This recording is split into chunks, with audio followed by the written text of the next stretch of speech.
Good morning, my community. Jill here with North Texas Vegetable Gardening, canning recipes, a little bit of everything. Woo-wee. Which way do we go, George? Which way do we go?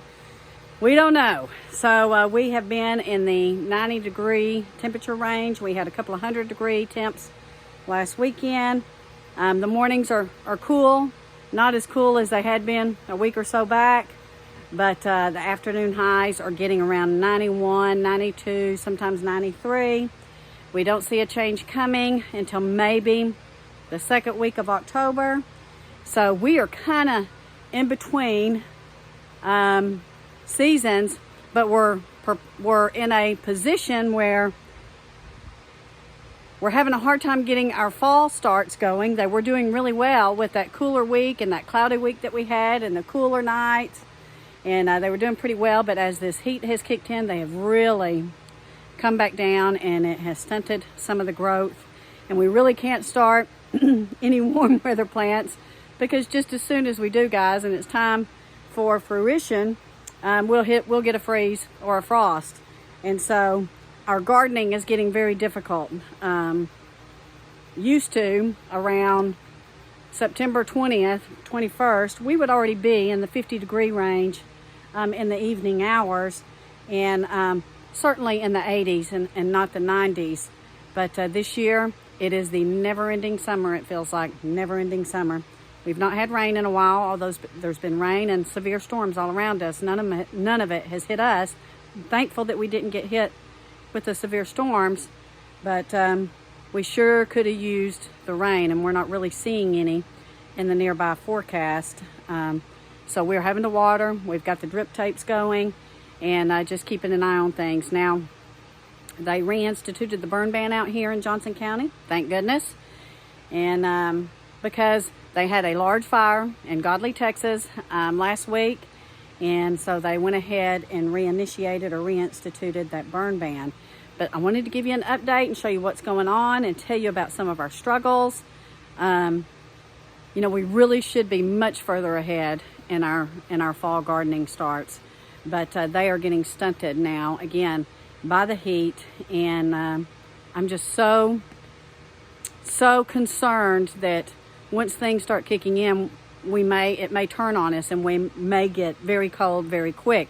And it's not uncommon here in Texas for us to be 80 or 90 degrees one day, and then a cold front come down really quick, cause severe weather, and then we drop into the 40s. I really hope, I don't mind the 40-degree temperatures, won't mind them at all. I just don't want any early frost or freeze since we are being slowed down on our fall starts. Let me show you some of the things, though, that we've planted. I planted those radishes the other day. And let me show you what's going on with some of the things around here that we are doing okay with.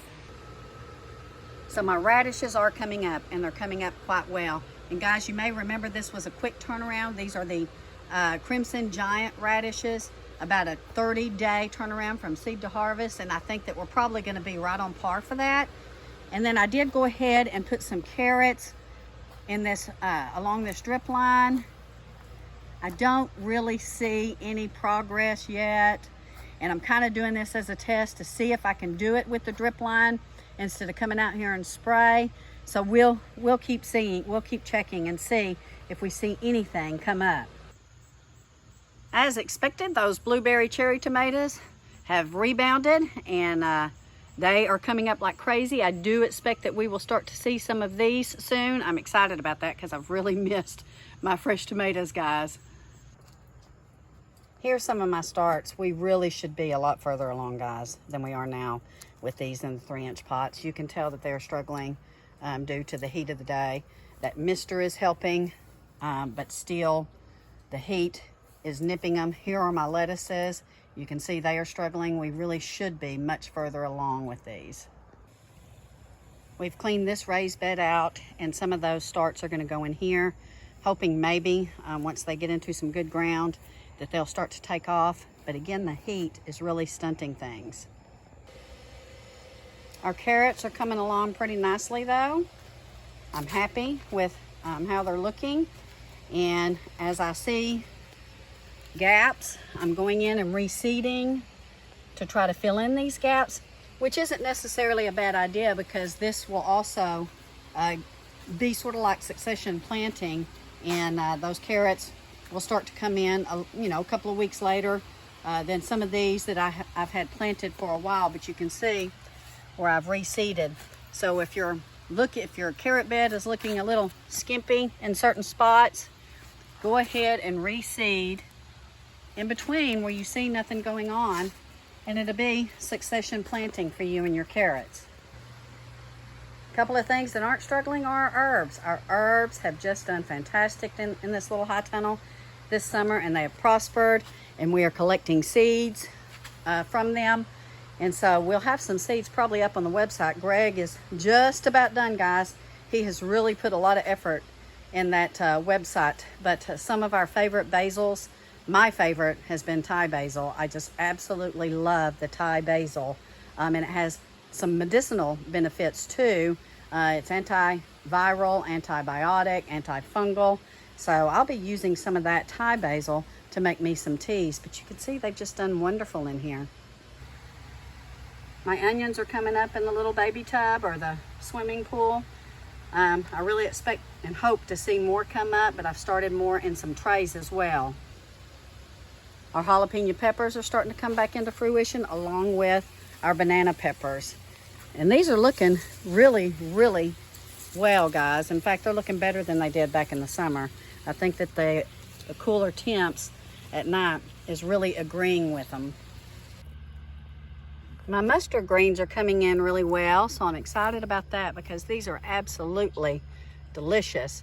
And you can see our chardon kale is just doing fantastic as well. So it appears that every year we're having to readjust what our plans are, readjust planting schedules, readjust what maybe we can grow in certain areas on the farm. My goodness, these weather variances and these weather differences have just really taken us for a loop, and we've been seeing this happen for the last 3 or 4 years, these changes that are creating havoc on our planting schedules. So trying to be a farmer right now is extraordinarily difficult, but we keep plugging away, and we're going to keep plugging away. But we sure know the struggles that you all are having, and my goodness, guys, farmers are really having a tough go these last several years. Take a gander at the pumpkin patch, guys. These pumpkin vines are really, really doing well out here. So we know next year that we can double up or triple up. This is kind of a test to see what the soil would do out here and how things would look. But I got some pretty nice size pumpkins in here that are looking gorgeous, and the vines are just looking as healthy as ever. Now, I'm not seeing as many pollinators as I was seeing earlier in the month, but if I have to, I'll get out here and do some hand pollination. But you can see they're looking really good. There's a beautiful pumpkin as well, and they're all throughout here. And there are those oats that Greg wanted to reseed. And these vines are resting quite nicely in these in this little oat patch. Give you a good look around. Now, will we have pumpkins for Halloween, which is about a month away? I don't know, but we should sure have pumpkins for Thanksgiving. And we can can it up and we can make pumpkin pies with them. I'm just excited that I see pumpkins out here.